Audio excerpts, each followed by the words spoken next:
మనం కేటీఆర్ గారిని చూసుకుంటున్నైతే ఏది మన బాగానే డెవలప్ చేశారు.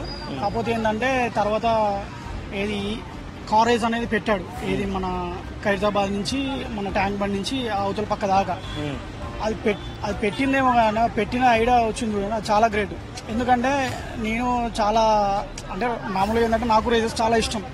ఏది మామూలుగా కార్ రేసెస్ కానీ ఇంగ్లీష్ ఛానల్లో చూసేవాడిని. అది ముంబైలో లేదు, బెంగళూరులో లేదు, అలాగే మన గోవాలో కూడా లేదు అన్న. ఇప్పుడు రేవంత్ రెడ్డి చూసుకుంటే ఎట్లున్నదంటే అన్న, పిచ్చోనికి రాయేసి ఎట్లుంటది, ఇవాళ తల పడితే వాళ్ళ తల బలకూడదు. అట్లనే ఇప్పుడు రేవంత్ రెడ్డి విషయం కూడా ఎట్లే ఉంది.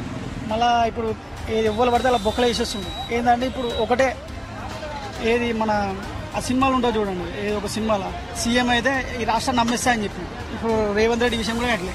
అతని చేతికి ఏది పవర్ ఇచ్చినాం, రాష్ట్రం మొత్తం అమ్మేస్తున్నాడు. ఇప్పుడు ఈ హైడ్రా పెట్టిండు, ఏది మళ్ళీ రేపు డెవలప్మెంట్ అంటున్నాడు. అన్నీ తీసుకుపోయి నాశనం చేస్తుండు. ఇప్పుడు ఈ నాశనం భర్తీ చేయాలి, మళ్ళీ ఈ భర్తీ చేసింది మళ్ళీ డెవలప్ చేయాలి అంటే రాష్ట్రం అప్పుల పాలు అవుతుంది. మళ్ళీ ఈ బారమగోల మీద పడుతుంది, జనాల మీదనే పడుతుంది. మళ్ళీ ఈ టాపిక్ డైవర్ట్ చేయాలని చెప్పి ఏం చేస్తాడు, ఇక సినిమాల వాళ్ళను లేకపోతే టాపిక్ డైవర్ట్ చేసి లేకపోతే ఈ అదే ఇంతకుముందు ఉన్న ప్రభుత్వం మీద ఏదో ఒకటి నెట్టేస్తున్నాడు అట్లా.